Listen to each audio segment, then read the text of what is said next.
Hi everyone, I am Vinu from Sustainability Bytes. Welcome to our first episode of our sustainability series. And we are kicking off a journey to understand what sustainability really means and why it's so important in our everyday lives. Throughout this series, we will be exploring various aspects of sustainability from energy and transportation to food and fashion, diving deep into the solutions that can help us live more responsibly. So let's start our sustainability kickoff here. So what is sustainability? Let us go by the definition. So in 1987, United Nations Brundtland Commission defined sustainability as meeting the needs of present without compromising the ability of future generation to meet their own needs. So just look into the history of sustainability. It is important and understand how we got here, how various global efforts and key milestones that have led to the modern sustainability movement. Let's walk through some of the pivotal movements in sustainable history. Starting with early milestone in 1987, as we discussed the earlier definition, the Brundtland report. This report gives us the definition of sustainability that we still use today, that is, meeting the needs of the present without compromising the ability of future generation to meet their own. A foundational momentum in understanding the global impacts of our nations. Next is 1988 formation of IPCC, which is Intergovernmental Panel on Climate Change, that was established to provide the world with scientific insights on climate change. This laid the groundwork for much of what we know today about human impact on the environment. The next major milestone is Kyoto Protocol in 1997. When Kyoto Protocol was adopted, this was a major turning point because the countries were now held accountable for reducing their greenhouse gas emissions.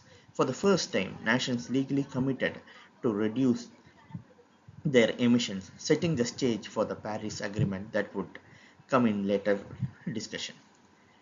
Then in 2000, the sustainability development gains momentum.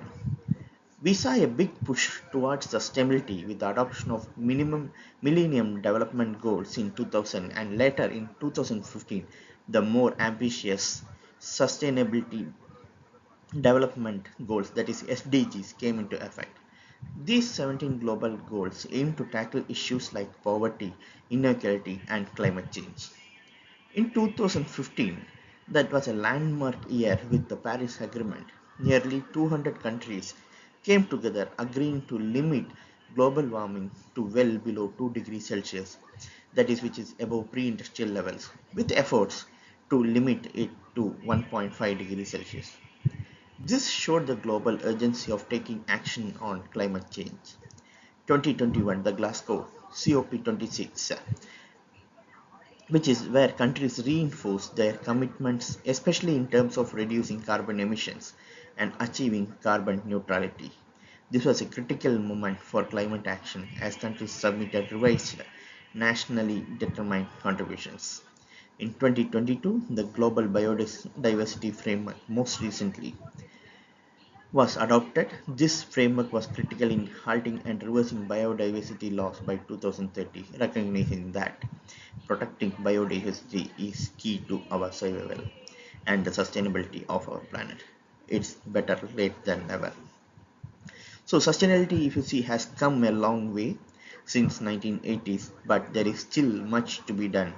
Understanding these milestones helps us how global efforts have evolved and why it's so important for us to continue pushing for the change.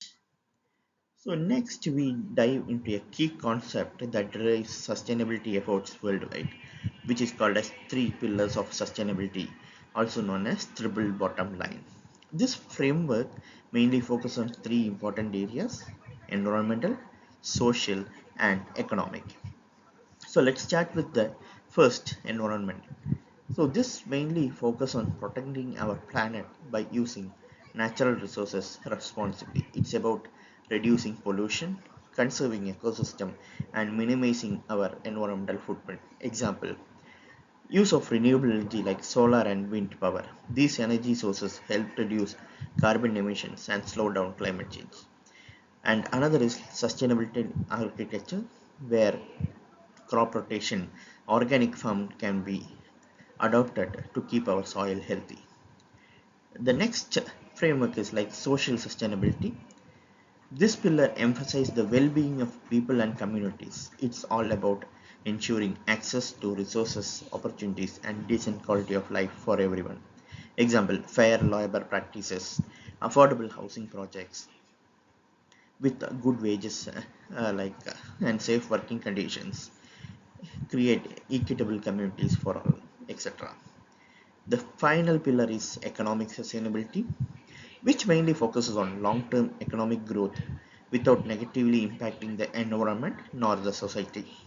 It's about making sure that business and economics can thrive in a sustainable way. Example, circular economy, where companies reuse and recycle materials to cut down on waste and save resources.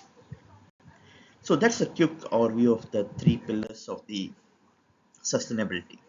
And next, coming to why we need to follow all this and why sustainability is important. The one is like resource conservation, because our resources are depleting day by day. We are using up natural resources faster they can be replenished. Sustainable living is about consuming less and finding alternative ways to meet our needs. So, resource conservation, sustainable practices help to conserve that, such as water, soil, and biodiversity, ensuring that remain available for our future generation. Next is climate change mitigation. The impacts of climate change we are already being felt worldwide. Example, rising sea levels, extreme weather, rain, and more. Sustainability helps to reduce greenhouse gas emissions and these by effects by promoting green energy and conservation. Next is cost savings. Implementing sustainable practices lead to significant cost saving through energy efficiency, waste reduction, and improved resource management. And improved quality of life. Sustainability just just about the environment, it's about improving quality of life and ensuring that everyone, especially marginalized communities, benefits from a healthier, fairer planet. So, sustainability is a crucial for ensuring a stable, equitable, and thriving future for both people and the planet. So, by practicing sustainable, we can mitigate environmental challenges, promote economic resilience, and foster social equity, ensuring that future generations can enjoy a healthy and prosperous world. Making sustainability a priority today is essential for achieving a balance between our needs and health of the earth, ultimately leading to a more sustainable and fulfilling future for all. So that's about our sustainability chapter today. And thank you for watching. And if you're interested to know more about sustainability, please hit subscribe and we will meet you soon in next week with more about the sustainability and the things. Thank you. Signing off, Veena.